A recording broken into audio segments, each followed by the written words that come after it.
Bismillahirrahmanirrahim. Alhamdulillah. Alhamdulillahil ula wal akhirah. Lahul hukmu wa ilaihi turja'un. Asyhadu an la ilaha illallah wahdahu la syarika lah. Wa asyhadu anna Muhammadan abduhu wa rasuluh.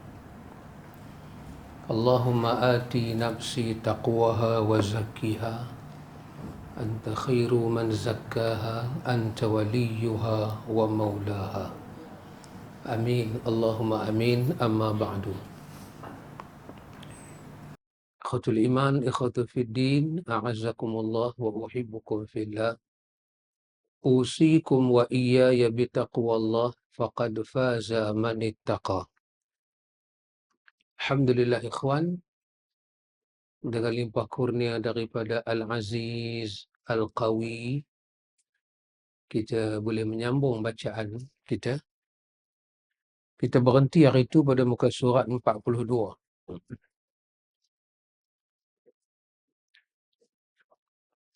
Muka surat 42 kita masuk tajuk baru. Tajuk iaitu kata penulis, keris legenda alam Melayu. Orang Melayu tak boleh pisah dengan keris. Kita tengok. Pasal apa orang Melayu tak boleh pisah dengan keris? Orang Melayu dululah, bukan Melayu lah. Tak boleh pisah. Satu, kerana kepahlawanan orang Melayu. Senjata kan. Arab dengan pedang, lembing. Setiap bangsa dia ada senjata dia sendiri. Jadi keris adalah salah satu senjata mempertahankan diri sesuai dengan zaman dan kondisi bangsa itu. Yang kedua, tak dapat dipisahkan lagi bahawa keris itu ada hubungan dengan dunia perubatan. Perubatan orang Melayu. Jadi, bila digunakan keris dalam perubatan, maka kita tahu ini bukan kerja para tabib, tapi ini kerja para bomoh. Bomoh yang mana? Bomoh ada dua jenis kan? Bomoh yang diterima dan bomoh yang tidak diterima. Dua jenis. Ada bomoh apa? Setahun sekali. Dia boleh berkeluar duit raya daripada daun apa? Apa yang dia berturun kat anak dia tu? Yang misai putih melintang tu. Daun kunyit, dia panggil kunyit bunian. So, setahun sekali bunian akan bagi duit raya. So, dia akan guna jampi-jampi berkeluar. Baik, kita tengok. Kata penulis, keris tidak dapat dipisahkan daripada orang Melayu. Keris merupakan lambang dalam alam latihan pertahan diri bagi hulu balang dalam masyarakat Melayu sejak dari dahulu hingga kini. Kehebatan dan kemegahan seni latihan pertahanan diri juga tidak akan terserlah tanpa penggunaan keris. Demikian juga sebahagian daripada permainan seni latihan pertahanan diri tidak akan sempurna jika tidak ada permainan keris. Kenapa kita tidak kata pedang?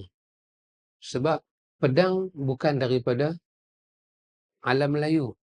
Kalau kita pergi Arab, kita tengok Arab main pedang.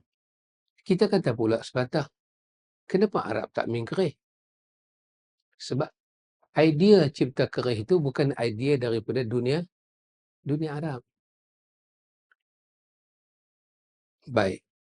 Jadi itu tidaklah satu benda yang kita jadi terkejut ke, jadi syok ke, tidak. Tak perlu. Itu memang begitu. Kalau dia itu belajar ilmu pertahanan diri, lepas tu dia tak belajar main senjata. Senjata yang dekat dengan pandai besi ni orang Melayu adalah keris.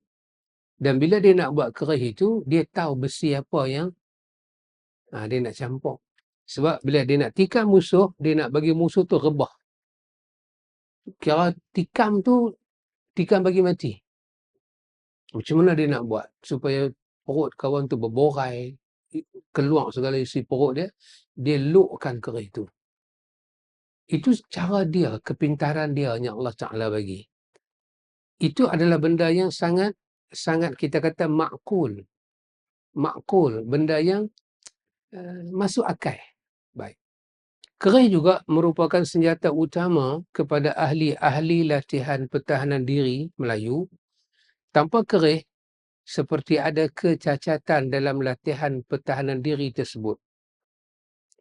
Sungguh pun kerih tidak dibawa berjalan merata-rata pada zaman sekarang, namun dia masih lagi berfungsi sebagai mercu kemegahan seni latihan pertahanan diri tersebut, terutamanya pada saat upacara tamat latihan. Ya, mercu. Bila belajar silat, main buah tangan, buah kaki, tapi tak main senjata. Bermakna kawan tu belajar tak habis. Satu, mandi minyak. Sebab orang biasa tengok mandi minyak. Mandi minyak. Tapi mandi minyak ni dalam gelanggang, dia jadi. Dia jadi semua. Minyak tu menggelegak. Tapi bila dia goreng ikan, dia kena minyak, dia melupak. Tapi dia dah mandi minyak. Tak tahulah di mana. Kok dia langgak pantang kan? Tapi kalau dia lah berlatih, guru tidak ajar main senjata, kena beranilah main senjata, maka latihan tu tak tamat lah. Kerih juga memainkan peranan penting pada sesetengah tok bomoh. Okey, yang ni kita punya tajuk dia. Tadi kerih bahagian pertama dia logik. Cara buatan dia pun logik, cara pemilihan besi pun logik. Semua sangat logik, sangat betul. Ini bahagian kedua. Kaitan kerih dengan dunia alam Melayu. Tok guru silat, rumah dia ada kerih. Benda Sabah. Anak-anak didik dia, di rumah ada kerih. Benda Sabah. Kerih ada macam-macam nama. Terpulanglah. Berapa luk dia, pendek ke, panjang, taming sari. Bubuhlah nama apa pun. So mungkin nama nak panggil lah kot. Apa panggil tu? Kepala dia tu. Yang dia ukiak dengan macam-macam bentuk. Mungkin dia nak panggil lah kerih ni nama-nama tu. Sangat menasabah. Masuk yang kedua. Kerih juga memainkan peranan penting pada sesetengah tok bomoh, tok pawang dan tok dukun dalam arena perubatan tradisional Melayu. Kerih diguna sebagai alat perantaraan antara jin dan tok bomoh bagi mengadakan upacara tertentu. Kadang-kadang kerih itu diasap dengan kemian terlebih dahulu untuk menyeru jin yang dihajati.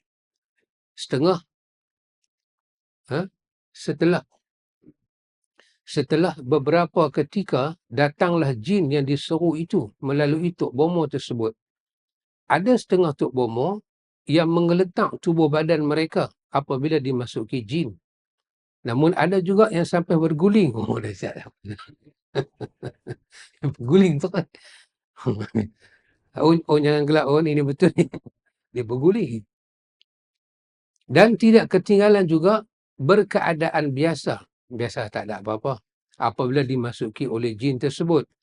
Setelah selesai upacara itu dan jin tersebut telah keluar dari tubuh tok bomoh, maka kerih tersebut akan dikucuk, diasap dan disarungkan kembali dalam sarungnya. So ini bahagian kedua yang penulis nak terang. Kaitan kerih dengan legenda alam Melayu. Jadi kalau tok bomoh, dia pakai kerih. Yang ni dia tidak logik. Tak logik. Perubatan yang tak logik. Penggunaan yang tak logik. Hak yang pertama tadi, logik. Pasal apa? Dia senjata. Pertahan diri. Tak ada apa-apa orang capai benda tu. Kan? Sahabat bisa tengok satu filem. Denzel Washington. Tak biasa dengar, nama apa terkejut ni? Tak dengar. Tak biasa tak apa. Apa, apa nama filem dia? Equalizer. Biasa tengok? Oh, tak biasa tengok. Haji Karim biasa tengok? Tak biasa? Kan nak kita berhenti sah, pakai yang kita boleh tayang. Equalizer. Denzel Washington. Filem yang slow, tetapi dia mempunyai harakat, pergerakannya luar biasa dan moral yang tinggi. Filem dia tu ada moral. So macam mana dia support orang, dia tolong orang, dia suka kedamaian. Tapi cara dia lah, cara orang putih lah. Bukan cara kita. Bukan cara alam Melayu.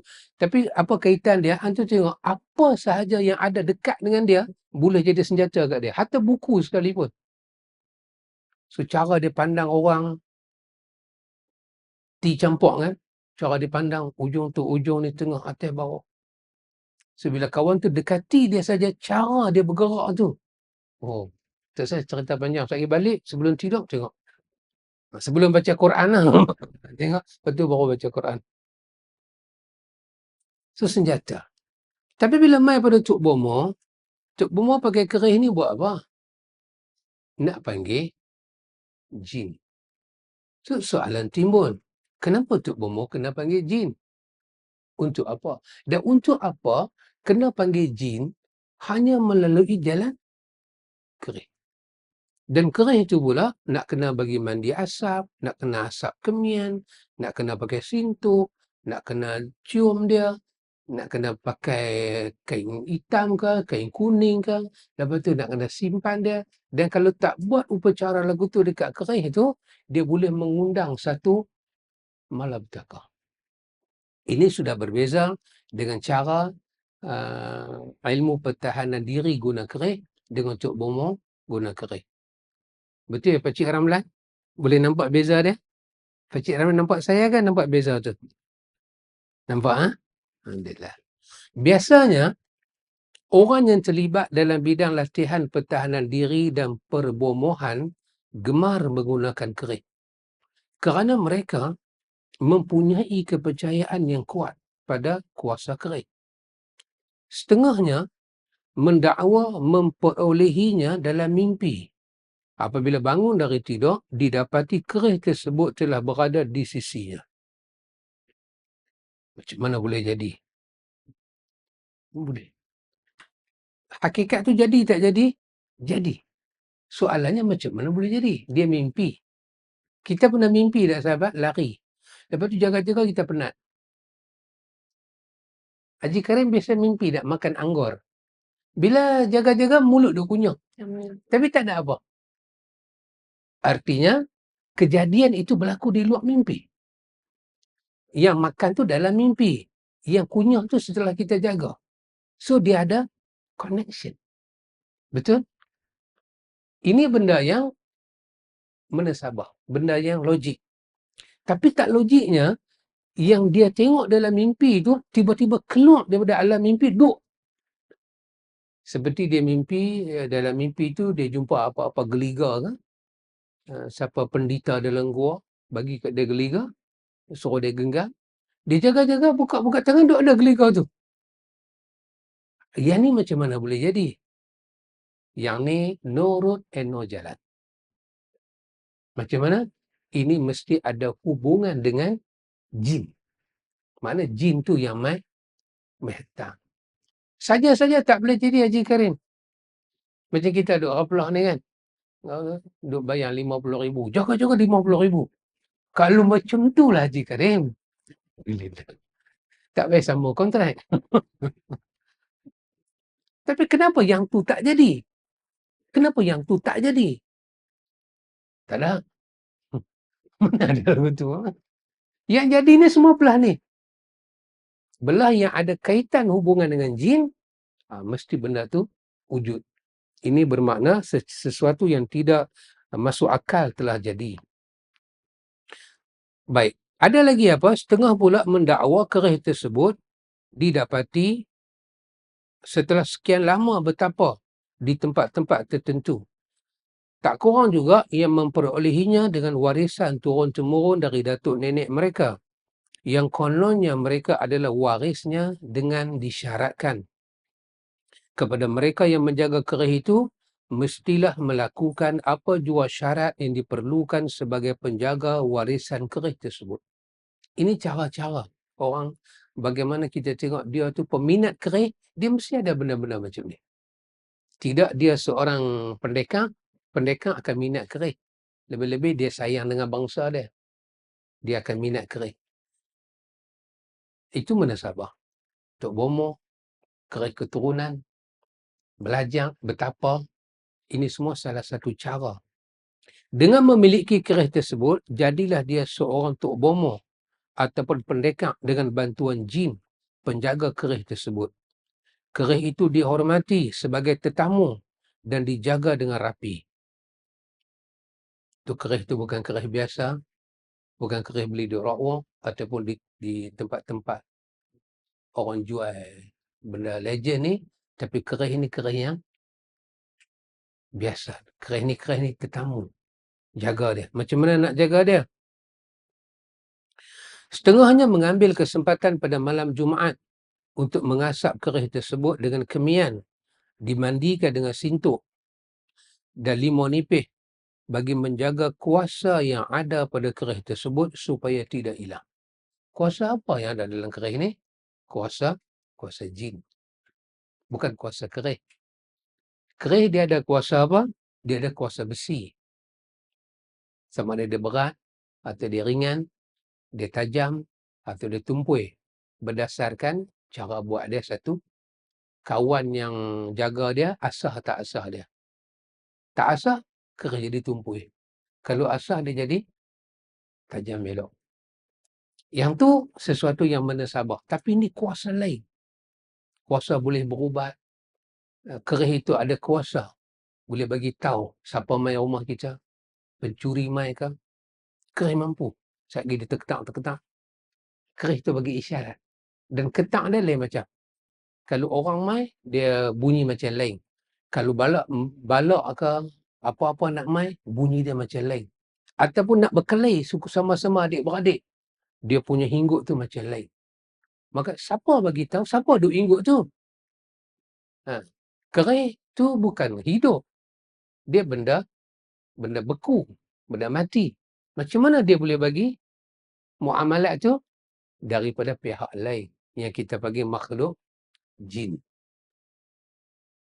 Baik, apa lagi dia kata? Selepas itu, kerih tersebut dibungkus dengan kain kuning atau hitam, dikucuk, disimpan di tempatnya khas dan selamat. Di antara kerih-kerih itu, yang berbunyi pada waktu malam atau siang mengikut keadaan dan keperluan. Contohnya, bila ada tamu nak datang atau bila ada suatu bencana yang akan berlaku seperti banjir, musuh akan datang menyerang dan sebagainya, keadaan berbunyinya berbeza-beza. Ada yang keluar masuk sarung tanpa henti sehingga diberhentikan. Ada juga yang berlegar-legar atau bergegak di tempatnya dan macam-macam cara lagi. Pasal apa? Pasal duk asah. Cuba kalau kita pergi beli kerih apa-apa, kita turun malam Jumaat, kita buat kemian, kita asah. Tu kita potong limau kat dia. Salut, asah, buat dia macam mandi tu. Lepas tu kita simpan elok-elok, kita ikat, kita tak tang dinding kita. Kita tengok dia bila nak bergegar. Sampai kiamat tak gegar. Tak akan gegar. Pasal apa? Pasal dia kena ada bacaan. Dia bukan asah limau lagu tu saja. Dia tak pakai. Kita pun kerih, awak tak beringut. Awak tak beringut. Tengok-tengok orang bagi salam. Tak abang pun. Memang tak jadilah sebab kita bermuamalat dengan besi. Yang ni boleh bagi petanda mereka sedang bermuamalat dengan benda lain, jin. Jin yang hidup dengan dunia besi. Ada jin suka duduk di pokok, ada jin suka duduk di air, Ada jin dia suka duduk tempat busuk, ada jin dia suka besi-besi, ada jin dia suka rumput-rumput. Maka jin ni jin yang gemak besi. Sebenarnya nak panggil jin ni tak perlu pun kerih. Tapi pasal apa jin ni letak syarat kerih? Sebab dia nak perbodoh kita. Itulah tujuan dia. Lah ni kita tanya, siapa jadi tuan? Kerih jadi tuan ke kita jadi tuan? Kerih tu apa saya punya?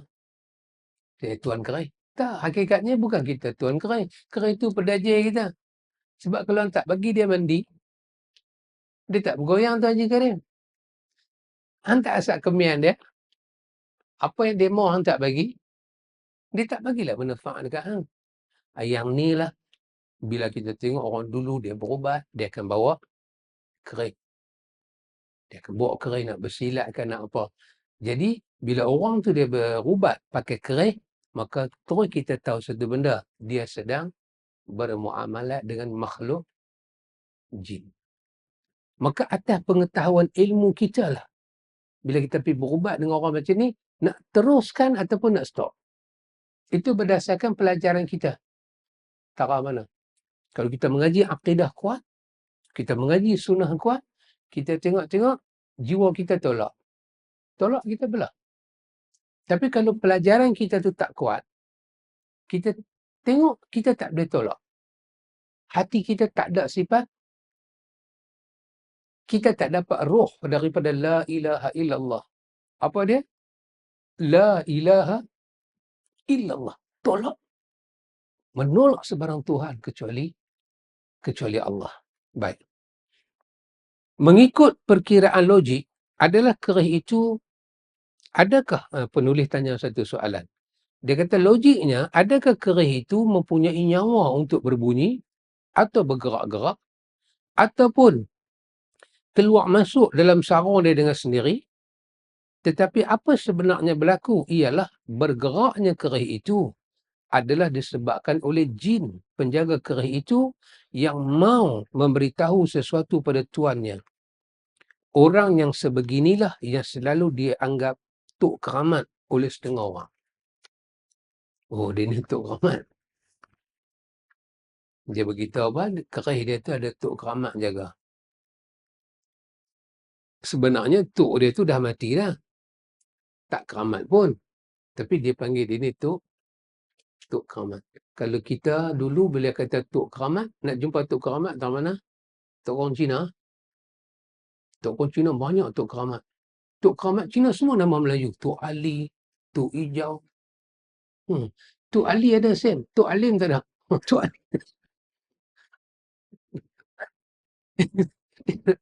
Dia jadi keramat.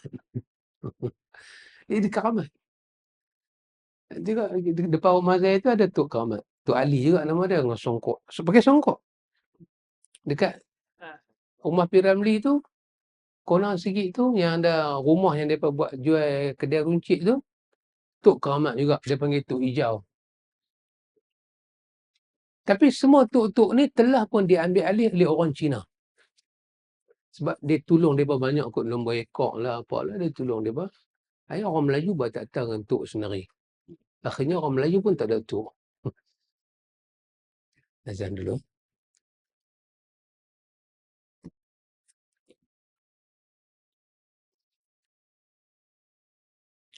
Allah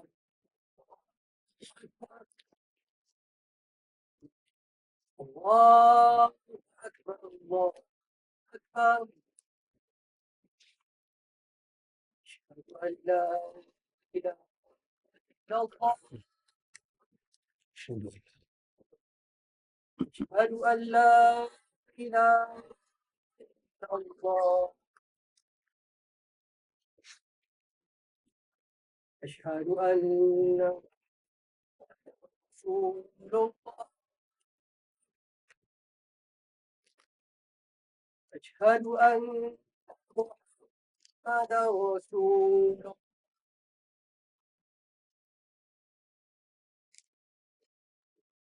Hayya 'alas salah. Hayya 'alas salah.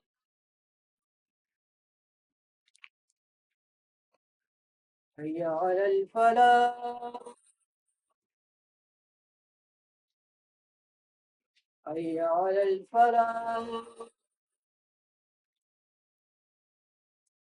الله الله أكبر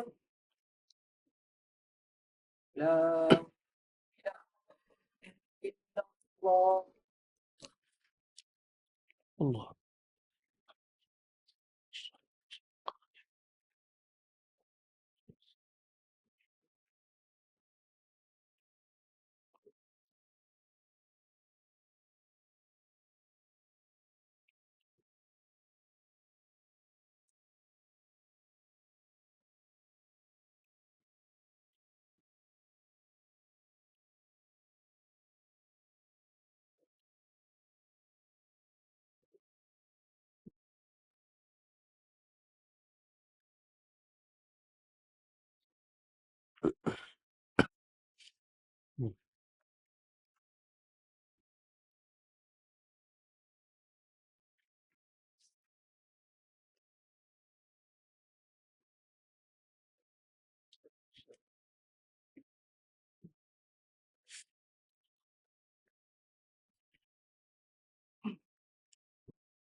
Baik ikhwan,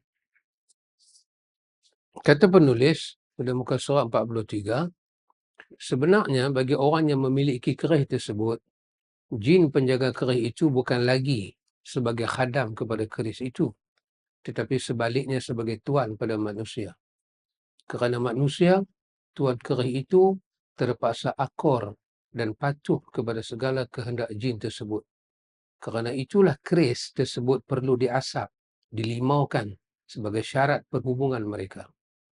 Jika tidak, jin itu akan mengganggu tuannya, atau jika tuan keris itu sudah meninggal dunia, maka jin itu akan mengganggu anak cucunya pula dengan berbagai-bagai kesusahan dan penyakit. Penyakit itulah yang dinamakan saka baka, atau keturunan atau tok nenek. Maka bagi anak cucu yang mau membelah, maka diamlah jin tersebut dari mengganggu. Sementara yang tidak mau menerima, saka jin itu akan terus-menerus mengganggunya. Nak buat macam mana? Kalau nak hilang juga, kena pergi berubatlah dengan orang yang cerdik pandai. Ini kena hati-hati ya. Jadi tak semua orang yang terlibat dengan keris lama ni, itu berdasarkan apa? Hobi dia. Tidak. Kadang-kadang gabungan dua. Dia juga orang dia terlibat dalam latihan ilmu pertahanan diri, dia juga dalam kes puja keris. Siapa pun tak tahu. Kesan dia sangat dahsyat. Ikhwan, pada ayat 21 daripada surah Ghafir, Allah kata sepatah.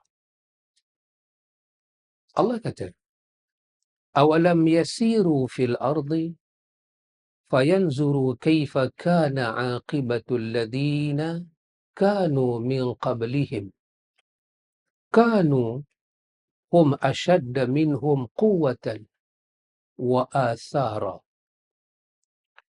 kanu hum ashadda minhum quwwatan wa atharan fil ardi fa akhadhahumullahu bidhunubihim wa ma kana lahum minallahi min waq."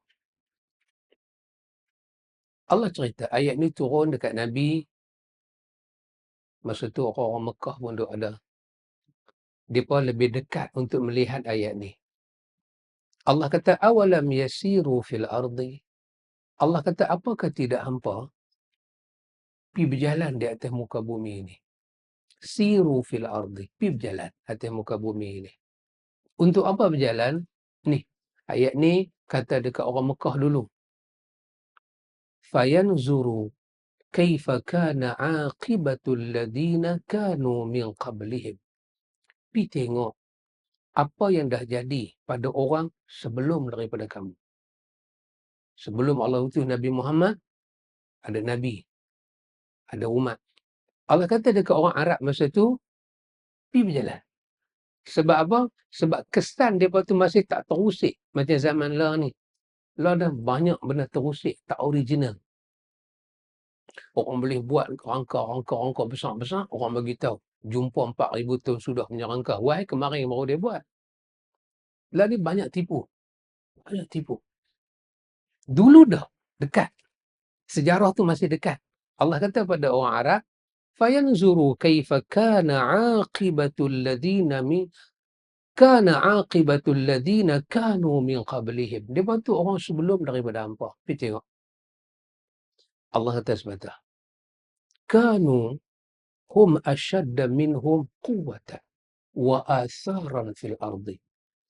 Depa tu, bangsanya aku suruh hampa pergi tengok tu adalah bangsa yang lebih kuat dan gagah daripada hampa. Dan depa tu adalah bangsa yang ada athar fil ardi. Ada bekas hidup depa atas dunia ni. Pergi tengok. Kaum Ad, kaum Samud. So dekat dengan Madinah tu ada peninggalan kampung Nabi Saleh. Pergi tengok. Suruh depa keluar sah pergi tengok. Orang tu gagah-gagah, hebat-hebat, dan masih ada lagi peninggalan hidup depa, bekas rumah depa, apa-apa tu semua tu ada lagi. Allah kata sebentar. Allah kata bila pergi tengok, semua tu hampa boleh tengok jadi satu bekas je.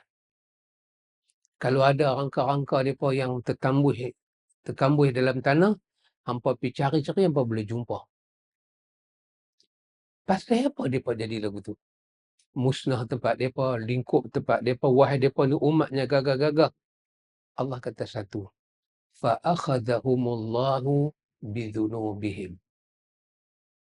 Satu masa dalam hidup depa, Allah hantar Nabi, Allah hantar hidayah, Allah hantar pesuruh, Allah hantar agama, depa tolak. Depa tolak. Depa tak mau terima.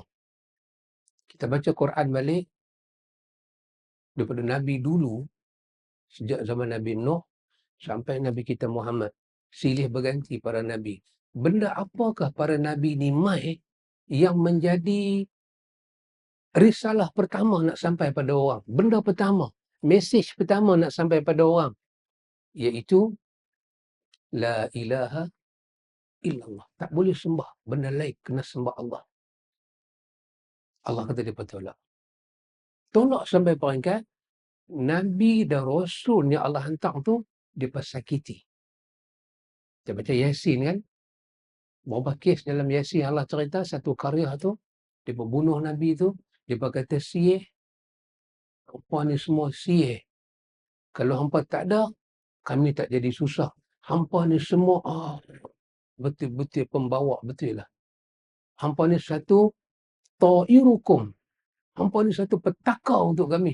Duk bercakap Islam. Itu juga orang Taif kata kat Nabi. Kalau hang betul Nabi, bercakap dengan Nabi ni, satu sihir kat kami. Sebab apa? Kalau kami tersilap cakap, Tuhan nanti bagi azab pada kami. Maka hampa ni semua tak boleh pakai. Subhanallah. Maka pada satu masa dalam hidup mereka, Allah kata fa'akhadhahumullahu bidhunubihim.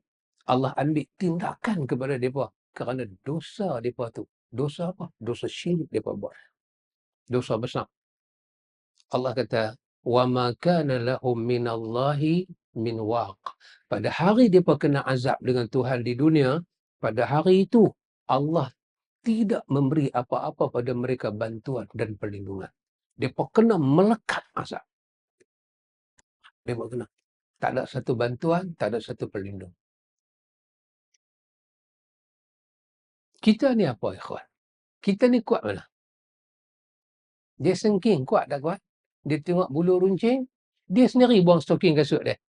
Dia sendiri angkat, pergi bagi dekat Laksmana Doremi. Dia tengok-tengok bulu runcing, dia jadi ketak. Takut. Ya. Manusia ada kelemahan. Hebat Tok Pawang, hebat Tok Bomoh. Dia kuat dengan apa? Dia kuat dengan jin. Main satu bomoh lain, boleh tangkap jin kawan tu, bola botol. Tok Pawang sudah tak ada jin. Nampak muka Hassan dia, selekeh, lokoi, nampak nampak sangat. Muqaddam pun tak lepas, nampak muka tu, nampak. Oh, ya Allah. Bila kita kuat, kita ada ilmu pertahanan diri. Muda-muda belajar ilmu pertahanan diri, tak boleh sentuh tangan naik. Orang selisih nak bertanya, nak makan apa? Pak! Oh, pasal apa? Baru belajar. Masa tu kecil manis, tak ada kolesterol, tak ada darah tinggi, tak ada, cepat naik.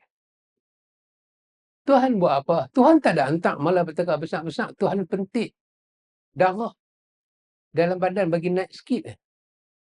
Darah tinggi. Bila main darah tinggi, nak masuk gelanggang lagu mana? Buka aja bunga, jenis kepala kena tunduk, darah terlungguk habis. Pening. Orang ambil pegang. Besar-besar bomong, jumpa di hospital. Pakcik main buat apa? Ambil ubat darah tinggi. Bomong kena darah tinggi. Pasal apa? Awak ni pasien ni semua tak bayar bil. Kan ni semua duk bayar, tak bayar. Bomong pun stres, kena darah tinggi. Macam mana bomong boleh kena darah tinggi, kecil manis, sedangkan dia ada jin? Dekat-dekat nak kena darah tinggi. Patut jin muhabang. Ataupun jin bagi satu daun.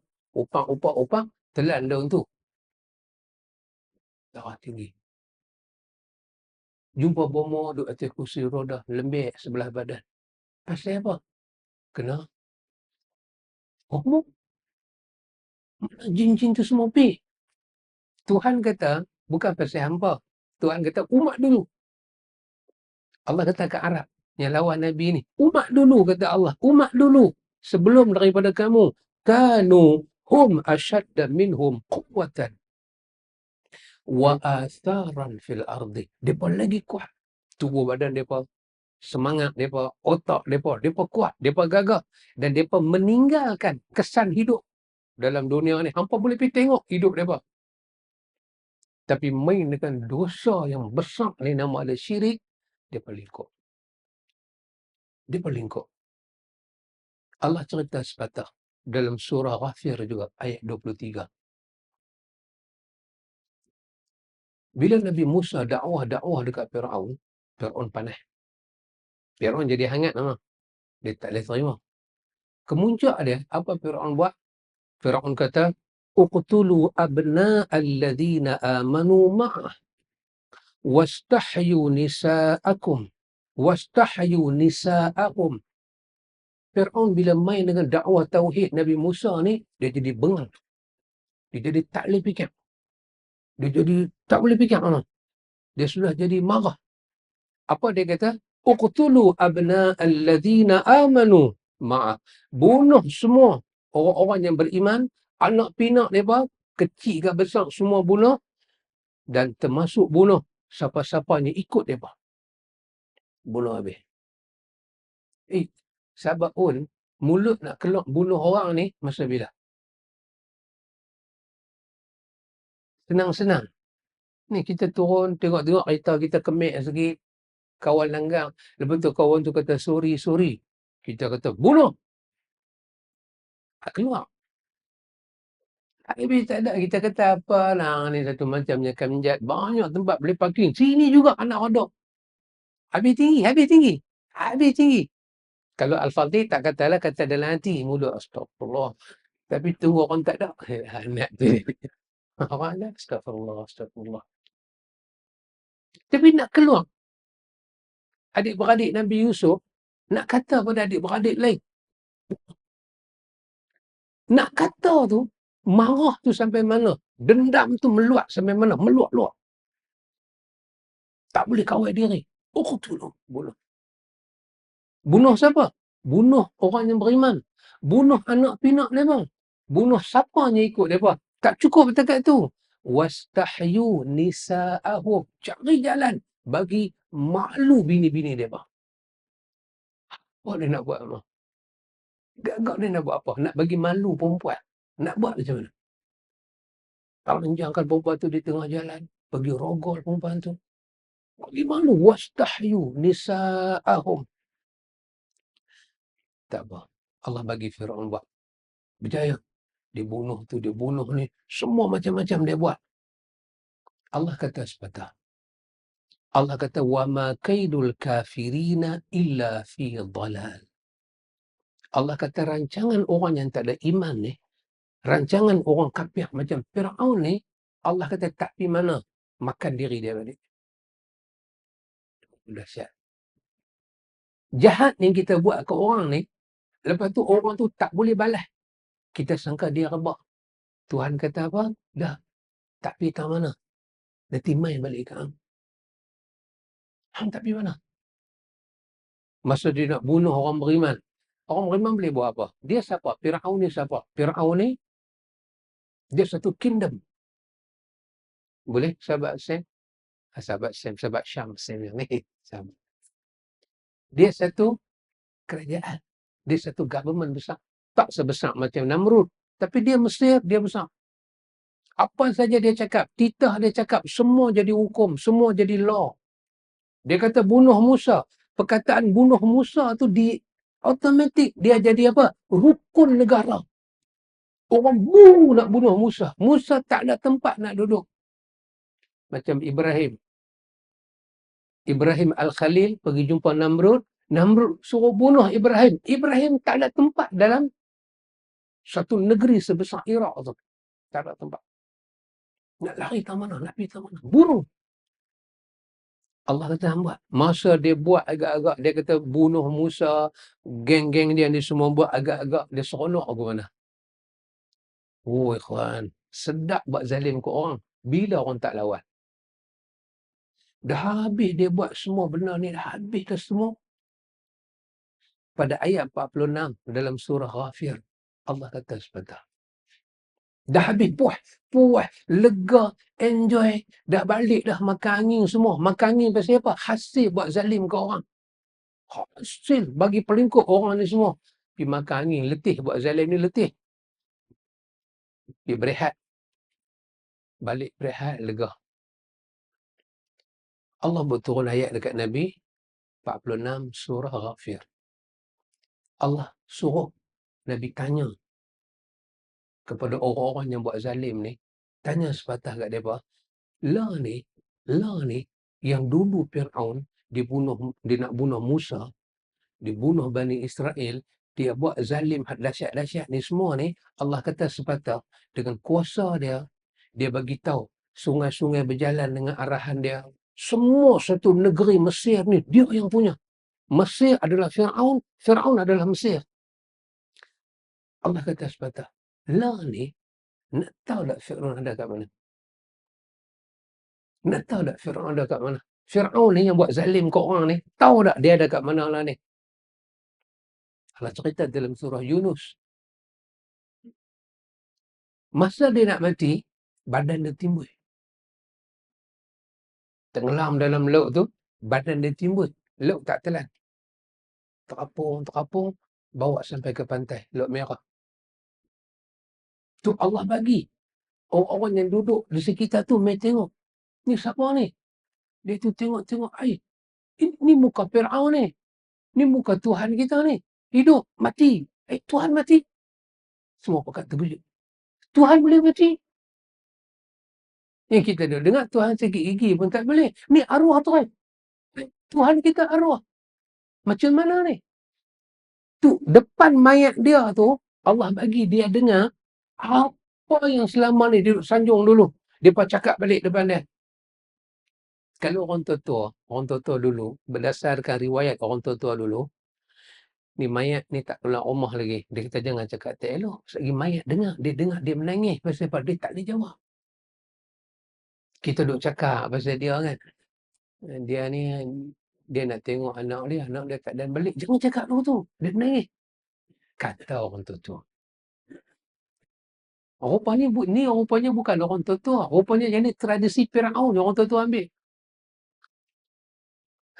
Nak bagi azab pada Fir'aun.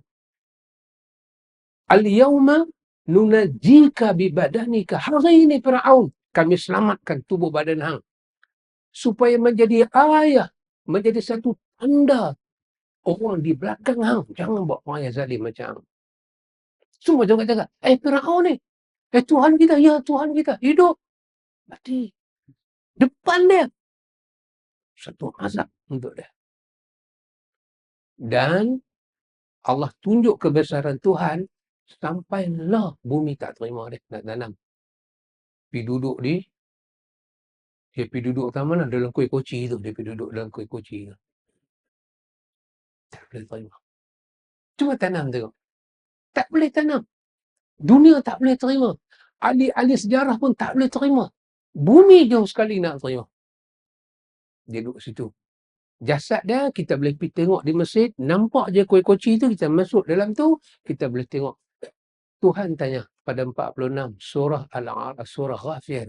Allah kata badan dia duduk ada di situ. Dia tu duduk ada mana? Dia tu duduk ada mana? Ni orang-orang yang suka buat zalim ke orang ni kena dengar. Ha? Firaun ni apa dia tak pakai? Bala tentera, hulu balang, semua dia pakai habis. Kuasa dia pakai habis. Dia nak lanjut Nabi Musa sampai peringkat sihir pun dia pakai. Habis. Semua kira Tuhan bagi kat dia tak sia-sia. Dia pakai semua Haji Karim. Dia pakai semua. Semua tu dia pakai. Macam apa? Mazhab. Beberapa tokoh dalam mazhab Syafi'i, dia berkata dekat Imam Abu Hanifah, dia berkata as-sahabur ra'i. Kan? Dia berkata Abu Hanifah ni satu manusia yang Tuhan bagi kat dia otak tak sia-sia. Dia pakai habis. Dia boleh guna otak dia untuk fikir fik. Dia pakai habis otak dia. Sampai kata apa Imam Syafi'i? An-nas fil fiqhi ayal Abi Hanifah. Manusia dalam fiqh kesemuanya menumpang Abu Hanifah. Kalau Abu Hanifah tak guna otak dia, ijtihad, buat kaedah, kita tak ada fiqh. Firaun ni, dia guna habis kaya dia, kuasa dia, sihir dia, semua dia buat nak bunuh Nabi Musa, Bani Israel. Bagi dakwah Islam tak ada. Lah ni Tuhan kata, dia duduk ada mana? Allah jawab 46, Ghafir, Allah kata, An-naru yu'raduna 'alaiha ghuduwan wa 'ashiyya. Wa yawma taqumu as-sa'atu adkhilu ala fir'auna ashaddal 'adzab. Allah kata lah ni. Yang hari itu, masa dia hidup, masa dia sihat, masa dia ada kuasa, masa dia belum pencin lagi, masa dia belum arwah lagi di Laut Merah tu, dia tu buat macam-macam. Tanpa fikir. La ni kata Allah, An-naru yu'raduna 'alaiha. La ni Muhammad, habaq kepada mereka, neraka itu kami bentang seluas-luasnya nak selimut dia. Oh, memang hidup ada kuasa. Hidup ada segala-galanya. Hidup boleh cakap dia. Tangkap Musa. Bini dia ikut Musa. Apa dia buat, On? On, apa dia buat? Cakap. Dia buat apa? Dia bunuh kan? Jangan takut. Cakap. Betul? Betul memang? Memang saya tak boleh tanya. Memang sibuk. Sembang dengan menantu. Oh, macam-macam. Dia buat. Lah ni Tuhan kata, lah ni. Ada satu doa kan, di ujung surah apa? Surah Tahrim. Itu doa bini Firaun. Dan Allah sebut perkataan Imra'atul Fir'aun. Ini isteri Fir'aun punya doa. Betapa dia kena zalim dengan lelaki dia. Dia minta sepatah ke Tuhan. Dia kata apa? Rabbi, Tuhan, aku minta syurga. Bukan syurga. Dia kata aku minta satu rumah dalam syurga. Yang rumah tu dekat dengan baitan dalam bahasa Arab, rumah kecil. Janji aku boleh masuk syurga, ada satu rumah kecil pun tak apa. Janji aku terselamat daripada orang tua ni. Dia kata, wanajini, hang peliharalah aku daripada Fir'aun. Dalam tafsir Qurtubi dia cerita apa? Apa Fir'aun tak buat dekat bini dia? Dia letak tengah-tengah, keliling dia bubuh api. Lepas tu, dia tengok bini dia, tak riau, nampak senyum. Dia kata, tengok gila. Ikut Musa jadi gila. Qurtubi kata apa? Masa tu, Asiyah boleh senyum pasal apa? Pasal doa dia Allah makbul. Allah bagi dia nampak syurga sebelum dia mati. Tersenyum Asiyah. Dia minta Allah selamat dia daripada Fir'aun dan daripada amalan orang yang zalim. Laki Fir'aun, bini masuk syurga. Kita takkan laki bini mengaji sunnah tak masuk syurga. Laki jahat. Bini tak ikut, jahat laki. Macam ni punya hidup. Sahabat pun, berapa ramai orang boleh bertahan. Walaupun hang laki aku, hang bini aku, salah aku tak boleh ikut. Salah aku tak boleh ikut. Aku tetap kata no. Tapi, Qurtubi kata, sejak daripada Asiyah baca doa ni. Asiyah baca doa ni. Allah selamatkan Asiyah daripada Fir'aun. Daripada apa? Allah cabut perasaan Fir'aun nak bersama dengan Asiyah sebagai bini dia. Allah tak izin. Tak izin. Allah muliakan Asiyah. Sebab Asiyah tegur dia. Tegur dia ingat pada Allah. Dia tak mau ingat. Last sekali, mati Asiyah dengan azabnya laki dia. Lah ni ada kat mana laki dia? Quran kata, Asiyah ada dalam syurga. Dan Quran bagi tahu juga Fir'aun ada kat mana. An-naru yu'raduna 'alaiha ghuduwan wa 'ashiyan. Dia tu dibakar, dibentang neraka, dia tu disalai dalam neraka. Ghuduwan, belah pagi dia kena lagu tu. Ashiyan, belah petang dia kena lagu tu. Wa yauma taqumu sa'ah. Sampai esok hari kiamat. Jadi saja hari kiamat, udkhulu ala Fir'aun. Diperintah keluarga Fir'aun yang jahat-jahat ni semua ni masuk dalam azab yang lagi dahsyat. Subhanallah. Maka ulama-ulama tafsir kata, inilah ayat Quran yang bagi tahu adanya alam barzakh dan azab dia secara ghairu sarih. Quran tak sebut azab kubur, tapi Quran kata dia dibakar pada waktu pagi dan petang. Lepas tu Quran kata esok hari kiamat dia kena lagi. Jadi bermakna dia belum kiamat lagi. Esok hari kiamat dia masuk neraka. Habislah ni dia kena azab di mana?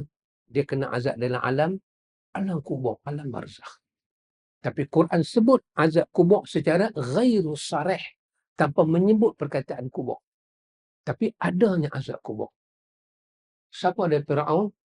Tokoh kezaliman. Asiyah minta dia selamat daripada Fir'aun dan daripada orang yang zalim. Apa simbol kezaliman Fir'aun? Salah satunya sihir. Ni yang kita duk baca tajuk bomo ni, sihir.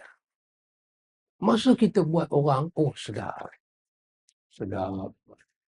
Kena pepat. Hantar santau ni, pepat kena kawan tu. Tumbang kawan tu. Oh, bomo tangan aku tu. Oh, dengar orang lain apa boleh main. Dengar aku jangan main. Alamak. Dulu Fir'aun main sihir. Fir'aun kata pula dekat Musa. Ni, Musa ni lasahirun kadzab. Inilah satu bomo, tukang sihir yang pembohong. Dia buat apa tak jadi. Sihir kami yang jadi. Lah, Musa ada tak mana, Asiyah ada tak mana, Fir'aun ada tak mana. Oh, ikhwan. Nabi kata apa, ikhwan? Dalam hadis Muslim. Hadis Abi Hurairah. Nabi kata sepatah. Boleh Haji Karim? Boleh, eh? Apa Nabi kata? Nabi kata, innahu idza mata ahadukum inqita'a amaluhu. Nabi kata, bila satu orang tu mati, terputus semua amalan dia. Habis. Habis. Sebab kalau rajin, sebelum tidur masuk lagi, buka 36, 37 surah An-Nur. Tengok Allah cerita macam mana. Kafir tu, kalau mati jadi apa? Kalau mati jadi apa? Kasarabin biqiyah. Amalan dia semua seperti kasarab. Apa? Nampak ujung tu, sarab. Nampak ujung tu macam mana ketak ayam. pipi bukan ayam. Kita kena tipu dengan sarap. Tak ada apa. Buatlah macam mana pun. Tak ada apa. Ni kita cerita yang Islam. Nabi kata, innahu idza mata ahadukum inqita'a amalu. Satu orang tu Nabi kata, bila dia mati, habislah amalan dia. Jadi kita kena tengok baliklah Haji Karim dalam hadis Muslim juga yang Nabi kata 3 tu. Doa anak, sedekah jariah, ilmu yang bermanfaat. Nabi kata, wa innahu, Nabi kata sesungguhnya, la yazidul mu'min umrahu illa khairah. Satu orang beriman tidak bertambah umur dia. Melainkan Nabi kata, tanda dia beriman, bertambah kebaikan dalam hidup dia. Dalam doa, juga hadis Muslim, hadis Abi Hurairah, Nabi ajak kita doa apa dia? Waja'al hayata ziyadatan li fi kulli khair. Jadi kalau hidup aku ni ya Allah tidak bertambah melainkan kebaikan. Daripada Allahumma aslih li dini alladhi huwa ismatu amri wa aslih li dunyaya allati fiha ma'ashi wa aslih li akhirati allati ilaiha ma'adi waj'alil hayata ziyadatan li fi kulli khair waj'alil mauta rahatan li min kulli syarr. Hidup tak mau bertambah melainkan kebaikan. Mati rehat daripada semua kejahatan. Ni agak-agak Firaun ni. Asyah pernah kena dengan buatan lelaki dia. Nabi Musa pernah kena dengan jahat Firaun. Dah mati dah. Lah ni siapa rehat, siapa tak rehat. Untuk bomoh banyak-banyak mati tak ada taubat ni. Pulah perut orang. Sebab dia tengok sudut gambar dulu. Tajuk gambar dengan bakal orang. Janda meletup cerita. Nama gambar ni. Janda meletup. Slow lah sikit memang. Siapa berlakon? Pak Mantilo. Arwah Allah maafkan. Pak Mantilo. Siapa berlakon? Saleh Yaakob. Allah maafkanlah warahmu di bani semula tak ada lah. Siapa berlakon? Tak mati lagi. Allah saya tarik balik. Maafkan saya. Tak mati lagi. Oh, saya tarik balik. Hafizahullah. Hafizahullah. Cerita Pak Mantilo gambar tu, dia sudah pakai satu kalung. Bila dia pakai kalung tu, dia nampak jin. Dia duduk pergi mengai. Pak Mantilo duduk mengai. Sambil dia mengai, dia duduk menyanyi. Tu dia dengar suara. Nak mengai lah, jangan duduk bising. Dia cari tak ada orang. Dia cari, rupanya sebelah dia jin pun duduk mengai. Rupanya jin pun makan ikan. Saya ingat jin pergi tangkap ikan lagu tu je. Wah, jin mengai. Jin pun ikut. Syarat. 2-3 kali dia kena lagu tu, dia sudah marah. Dia kata, kalau berani tunjuk diri. Jin tu kata kat dia, hang kalau tak duduk diam lagi sekali, nanti kena dengan aku. Pak Mantilo gambar tu dia bomoh. Bomoh dia takut apa? Sekali dia buat bising lagi. Jin tu angkat-angkat dia balik. Bomoh je tu. Dia pergi berubat rumah orang. Dalam gambar tu. Bukan dalam Bukhari ke Muslim. Dalam gambar tu. Dia pergi berubat orang. Budak tu sudah kena sakit. Tak boleh pergi bancok. Dia pakai kalung tu. Kalung tu Saleh Yaakob pergi jumpa tang mana. Dia pakai. Dia nampak jin duk tutup bungkuk budak tu. Jin duk tutup bungkuk budak tu. Tak pergi pancung. Dia tanya kat jin. Pasal apa buat kat budak dia ni? Kata budak ni duk melepas merata. Kena anak aku semua hampir tak peduli. Sebab mati dia pun minta sorry. Sorry lah. Lain kali budak tu tak buat. Apa saya nak cerita tadi? Dia nak cerita Tok Bomoh nampak jin. Pasal itu ikhwan, dulu ada Tok Bomoh. Dia belajar benda ni semua. Dia guna ilmu dia untuk buat baik. Tapi dia bomoh. Tapi dia ada jin. Tapi dia cari jalan nak pergi kok baik. Dia pergi kok baik macam mana pun, dia sangkut dengan apa? Dengan muamalat dia dengan jin. Yang ni sudah jadi saka. Pasal itu ikhwan, kita tak boleh tuduh orang ada saka. Tuduh orang ada saka ni berat. Bermakna kita tuduh dia ada perjanjian dengan jin kapiak. Kita dah belajar awal dulu dah. Duk janji dengan jin kapiak ni, terpaksa janji benda-benda yang syirik. Dia tak ada istilah janji dengan jin ni. Jin kata jaga sembahyang 5 waktu, puasa Ramadan, bid'ah jangan buat, jaga. Tak ada. Jin lagu tu tak ada, ya kawan. Jin lagu tak ada. Perjanjian lagu tu tak ada. Kalau ada lagu tu pun tu bukan perjanjian.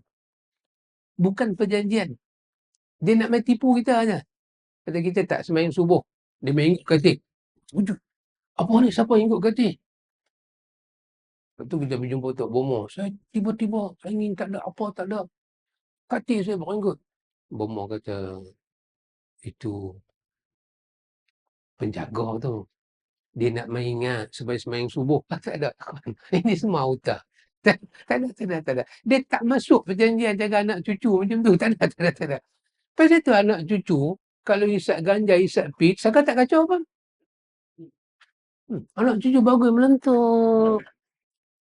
Patut Saka goyang time tu. Woi, terkejut dah. Tak payah pergi serenti. Saka pun 2-3 pelampak elok. Tapi Saka pun main kena satu straw. Saka. Semua tipu. Jin tipu. Yang Nabi kata dekat sini apa dia ikhwan? Nabi kata orang beriman ni minta apa bila kita mati, kita rehat daripada kejahatan. Firaun, dia mati, dia tak rehat. Ikhwan, kalaulah orang-orang yang duk buat nanya ke orang duk pakai ilmu-ilmu jin ni semua ni, bomo-bomo ni semua, mereka tahu apa mereka nak dapat lepas mati. Tubalahum, orang upah mereka beribu-ribu pun mereka tak buat benda ni. Rehat apa ikhwan? Tak rehat apa. Pasal itu ada satu ayat dalam surah Al-Ghafir juga, 5354. Ayat ni istimewa ikhwan. Jarang kita jumpa dalam Quran ayat macam ni. Jarang. Tapi ayat ni main dengan satu balaghah yang dahsyat. Tu, saya tengok dalam Masjid Madinah, ada satu kuliah dalam Masjid Madinah. Syekh tu, bila dia baca ayat ni, dia berhenti saat dia menangis. Dia tak boleh terbayang balaghah yang Tuhan pakai dalam ayat ni. Apa dia? Ayat 53, surah Ghafir. Allah kata apa? Allah kata, Qul, ya ibadiyalladzina asrafu ala anfusihim, la taqnatu min rahmatillah. Innallaha yaghfiru dhunuba jami'a. Innahu huwal ghafurur rahim. Wa anibu ila rabbikum wa aslimu lahu min qabli an ya'tiyakumul azab summa la tunsarun. Allah kata, Qul, katakanlah, ya ibadi, wahai hamba-hamba aku. Ini yang dahsyat. Selalunya perkataan, wahai orang-orang yang beriman. Ya ayyatuhan nafsul mutmainnah, irji'i. Kan? Apa? Wahai jiwa yang tenang, kembalilah kamu kepada redha Tuhan kamu. Tuhan kamu redha kamu. Kamu redha Tuhan kamu. Fadkhuli fi ibadi wadkhuli jannati. Jadilah kamu hamba aku dan masuklah dalam syurga aku. Pakcik Ramlan, nak sampai pada ayat tu, kesudahan mati kita, Allah panggil kita, wahai hamba aku, masuklah ke dalam syurga aku. Radiyatan mardiyah. Kau redha aku redha engkau. Itu kemuncak hidup. Agak-agak masa dia hidup, dia macam mana Haji Karim? Nak dapat yang tu. Boleh bayang tak dia macam mana? Sampai Allah nak panggil dia, hambaku, wahai jiwa yang tenang, jiwa mutmainnah, irji'i. Allah kata jangan takut, jom balik. Ni malaikat nak ambil nyawa dia. Allah kata jom balik. Dekat hang tak ada sakrat. Hang tak ada je orang duk cerita mati macam mana, apa, cucuk 70 pedang lah, macam mana kain letak di pohon duri, tarik songsang. Hang tak ada lagu tu semua. Pasal hang jiwa yang tenang. Hang hamba aku. Hari ni hang balik. Irji'i ila rabbiki radiyatan mardiyah. Balik jumpa Tuhan hang. Hang orang yang balik. Orang balik kena gembira. Berapa tahun kita kerja di Kuala Lumpur, hari raya kita nak balik. Seronok tak seronok? Tiket habis. Kita balik masih seronok. Agus, mudik. Orang mudik. Seronok tak Agus? Agus balik raya, seronok tak? Balik mai sini, bila nak mudik balik lebaran, mesti seronok. Berapa lama kita duduk dalam dunia? Pada hari mak kita keluar kita duduk dalam dunia. Sebelum ni, tu kita duduk dalam syurga. Bila kita mati, inna lillahi wa inna ilaihi raji'un. Nak balik ke negeri asal. Allah kata, tilka darul akhiratu naj'aluha. Itulah dia negeri akhirat yang kami jadikan dia untuk orang yang bertakwa. Allah kata pada orang ni, jom balik hang hamba aku. Tiba-tiba kalimah yang sama Tuhan kata di sini. Allah kata apa? Allah kata, qul, katakanlah, ya ibadi, wahai hamba-hamba aku, alladzina asrafu ala anfusihim, hamba-hamba aku yang berlemah hidup dia dengan dosa. Allah panggil pendosa hamba dia. Dahsyat. Jadi saya tengok Syekh di Madinah tu tak boleh tahan ayat mata dia.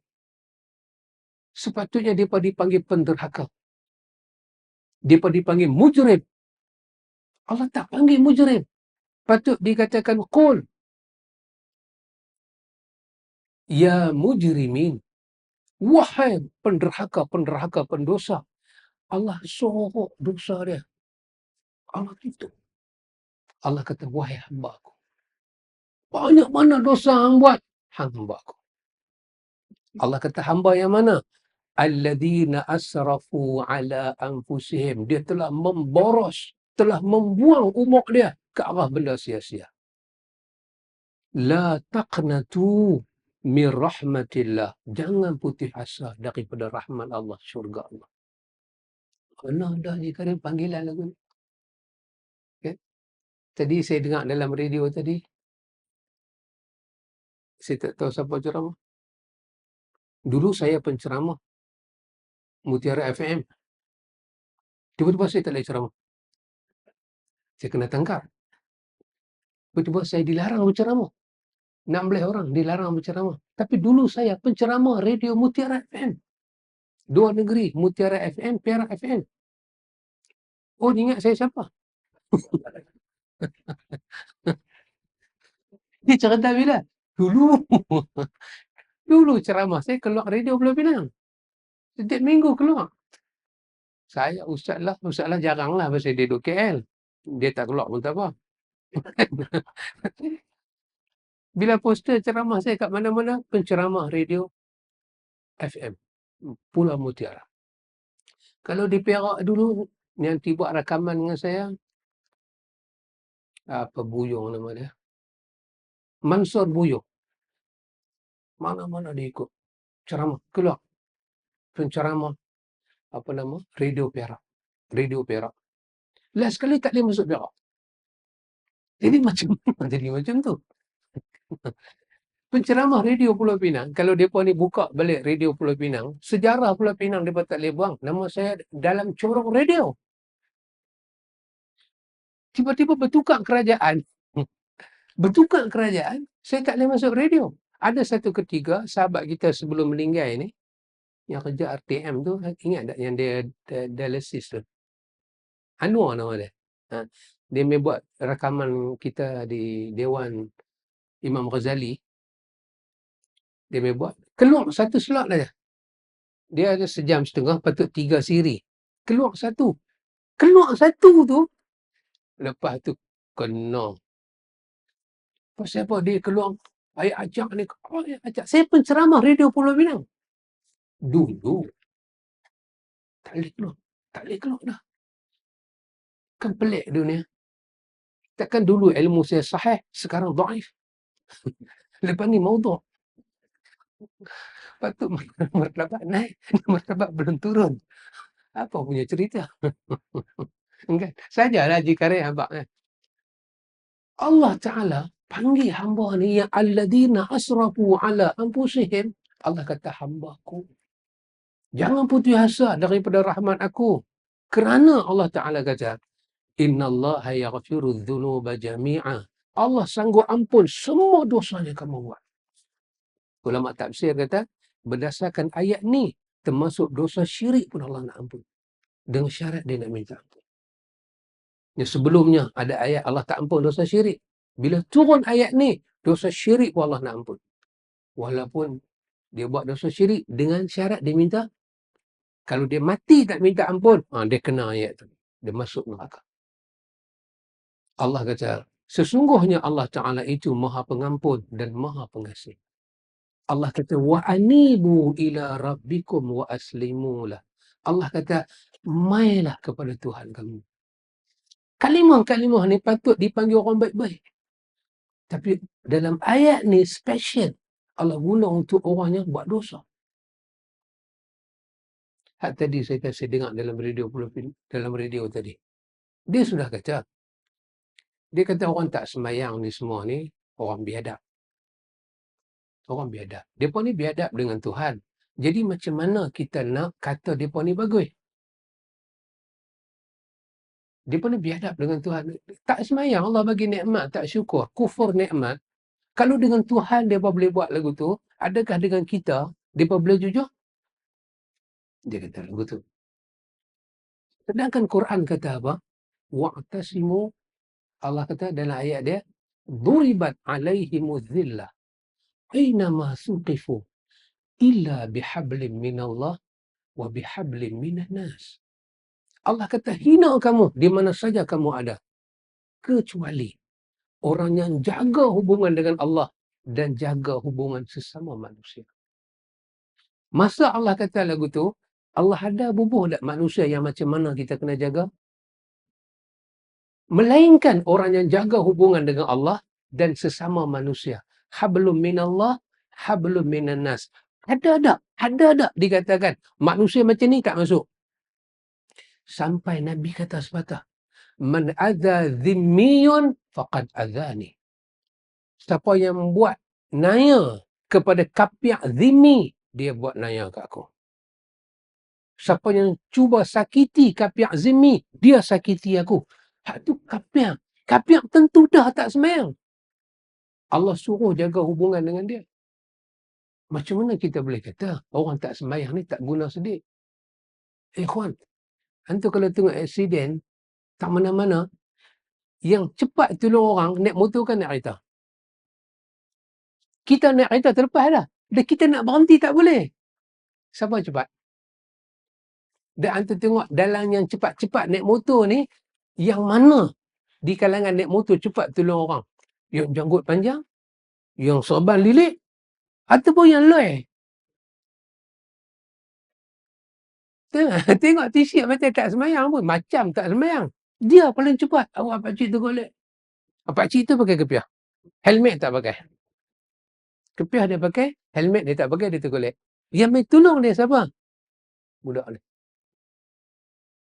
Macam mana kita nak kata lagu tu? Artinya ada silap pandang tafsir. Silap pandang. Silap pandang.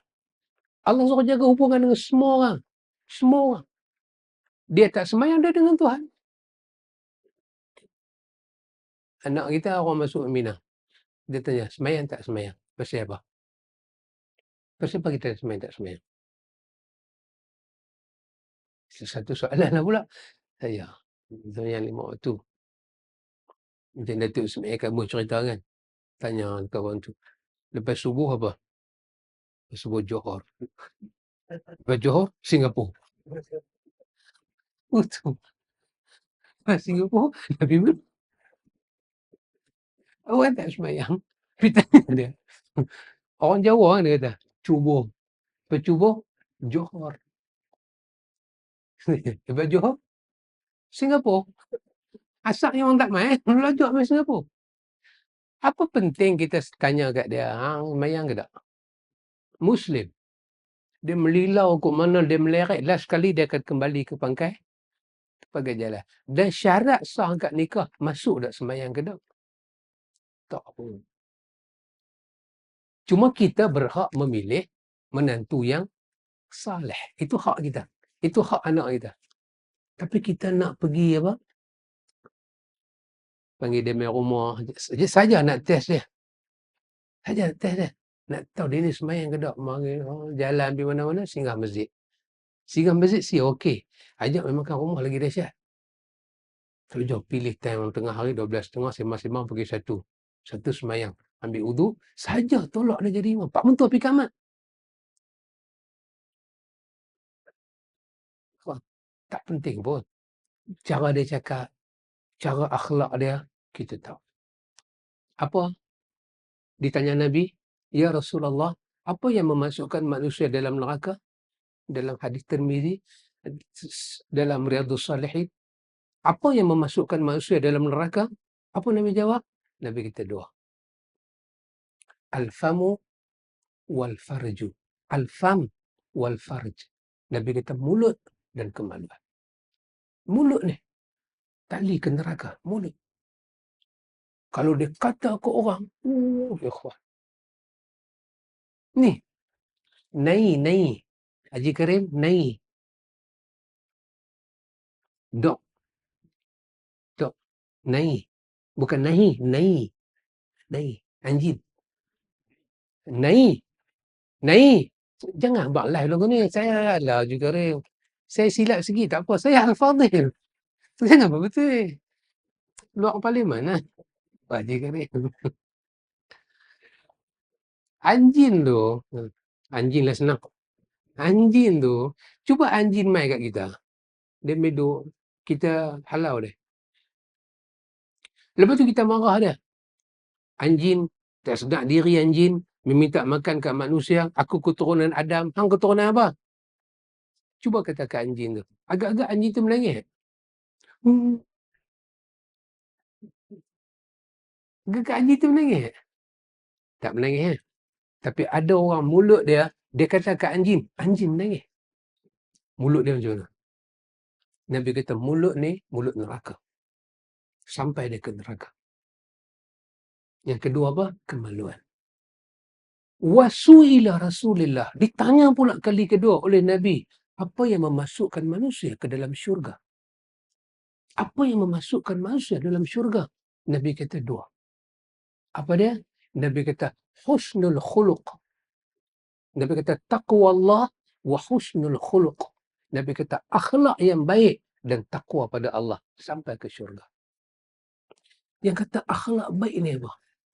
Serta budak muda dengan t-shirt dia bawa motor, kita dah hangat dah. Macam dia seorang ada motor, pekak telinga aku. Dia punya pulas tu. Kata dia pulas motor punya laju. Sampai depan tu, pelepah nyok jatuh, angin kuat, hujan. Budak hak kita cerkah tadi ni, dia pergi tepi. Dia stand motor dia. Dia angkat pelepah nyok tu, dia letak tepi, dia pergi balik. Kita lalu dengan kereta, kita tak payah angkat dah pelepah nyok tu. Dan kita tak randuk pun, kita pergi terus. Agak-agak dia ada akhlak ke tak? Ya, ada akhlak itu masuk syurga. Agak-agak perlukah kita pergi tanya kat dia, hang ni akhlak dah bagus dah, hang semayang ke tak?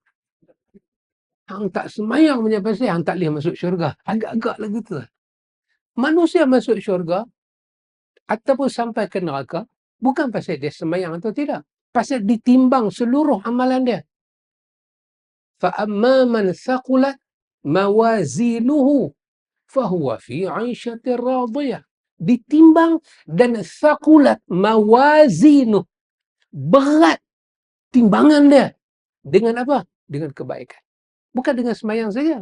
Semayang ada dalam tu, tutup aurat ada dalam tu, akidah ada dalam tu. Ditimbang semua. Thaqulat mawazinuh. Berat timbangan tu. Fahuwa fi 'aisyatir radiyah. Allah bagi dekat dia hidup yang sangat dia suka. Tapi dia ni wa amma man khaffat mawazinu. Mawazin dia. Penimbang dia khafat, ringan dengan kebaikan. Mungkin dia ada sembahyang, tapi tadi husnul khuluq dia tak ada. Tak ada husnul khuluq. Mulut apa nak buat? Anjing tengok dia belah, kena kata pula anjing pergi ikut lain. Maka ditimbang khafat, ringan. Maka Allah Ta'ala kata, fa ummuhu hawiyah. Neraka tu ummuhu, neraka tu peluk dia, dakap dia tak lepas. Dan dia terseksa dalam pelukan neraka itu. So Allah tanya, wa ma adraka ma hiya? Hampa tahu apa ni? Pasal api neraka yang menjulang-julang naik ke atas kalau dia peluk orang ni. Hampa tahu apa pasal benda tu? Narun hamiyah. Api yang dia bakar hampa sampai kepada jantung hampa. Api yang dia punya panas tu menjulang-julang. Dia tolak hampa naik atas. Bukan sikit punya api. Ya pasal apa? Pasal tak ada akhlak. Jadi orang tu kalau tak semayang, dia dengan Tuhan lah. Dia dihisap dengan Tuhan. Tapi muamalat kita dengan dia batal ke tak? Dulu sampai orang kata, kalau kita bapak tu kalau tak semayang, tak boleh jadi wali kepada anak. Oh, main ke tu semua? Main ke benda tu semua? Oh, pakai elok pendek. Jadi pasir. Tengok-tengok ada mazhab kata lutut bukan aurat. Oh, enggak. Mazhab tu pula pasir. Kata apa? Mazhab kata paha saja aurat. Lutut, kepala lutut tak masuk aurat. Betul kan? Kalau kita main bola, tutup tang atas daripada kepala lutut. Kepala lutut tu boleh terbuka.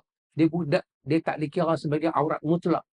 Yang ni kalau ada pasal saja boleh jadi aurat. Saja-saja tak dikata aurat. Kita tunjuk kepala lutut, 2-3 orang perempuan lalu tergolek, berdebu. Lutut kita jadi aurat. Pasal apa? Perempuan pun steam tengok kita. Baru jadi aurat. Kalau perempuan tengok pun, alah dia kata, alah kedi. Tu bukan. Ada tahal kita ada. Tahal kita. Pakai apa? Pakai perempuan tu baru kereta dia kata, alah kedi. Dia kata aku kedi. Ayam tu tak masuk aurat. Cuba sahabat buka lutut tengok ada tergolek tak? Aurat lah. Kan kesian dekat kita ya kawan. Kita cakap dalam radio, semua orang dengar. Kalau orang pegang orang cakap kita macam mana? Orang pegang, dia orang tengok dia pandai tak sembahyang. Tak boleh. Biar, tak boleh biar. Dulu zaman saya ada agresif lagi. Kalau orang tu buat kenduri, tak sembahyang, dia tepi. Dan lagi agresif. Apa dia? Kalau dia tak pernah sembahyang, dia mati. Tanam tempat lain. Lagi dahsyat kawan. Cek dalam hadis. Bukan kata orang tak sembahyang dengan orang munafik. Mana tahu? Dalam 3 ciri munafik, tak ada pun tak sembahyang. Tapi 3 ciri itu perosak hidup. Cakap, bohong. Janji, dusta.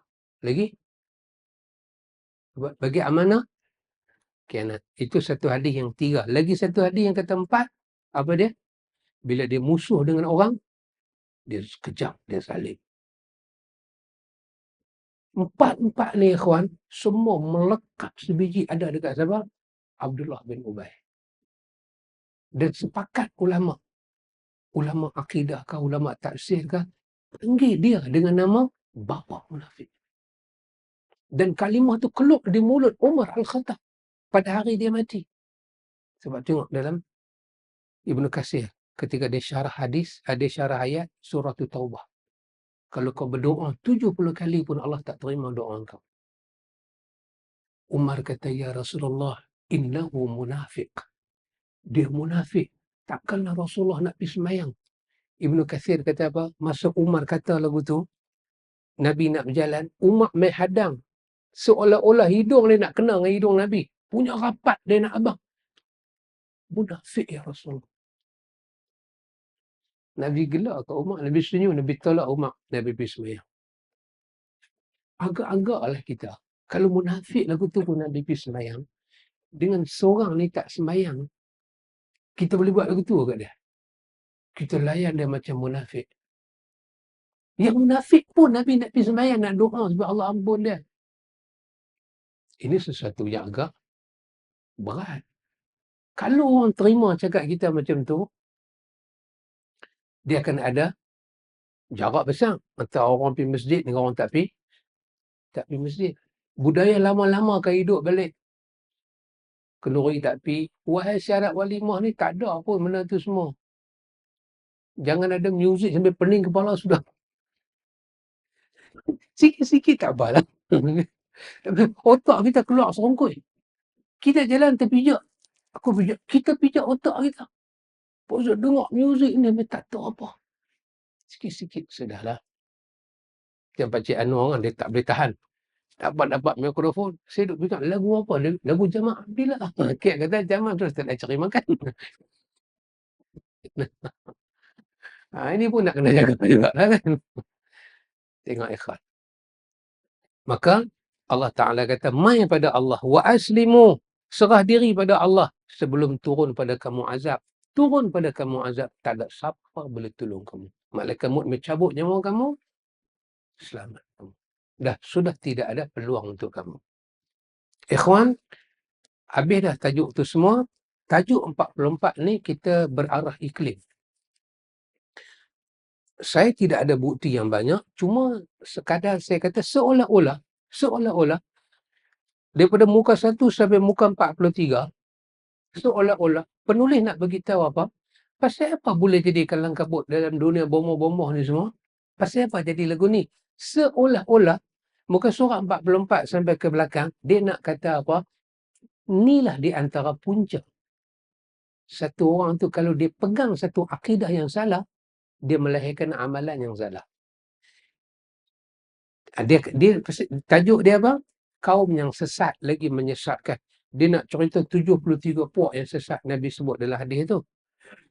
Antara benda dia akan habaq kepada kita, ni, siapa yang kata kita boleh duduk bercakap dengan roh orang yang mati? Dia kata ni di antara akidah-akidah sesat ni lah. Yang kata orang mati boleh tolong kita, yang bomoh kan, pergi berubat di kubur, pergi puja kubur. Pasal apa bomoh buat lagu tu? Sebab dalam kepala bomoh tu dia ada belajar sikit agama. Yang agama dia belajar tu kata benda tu tak salah.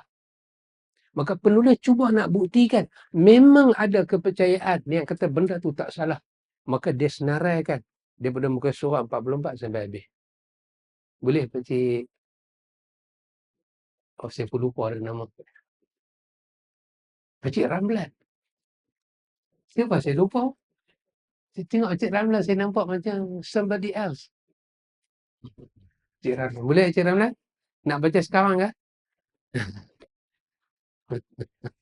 Wallahu ta'ala a'lam. Subhanakallah.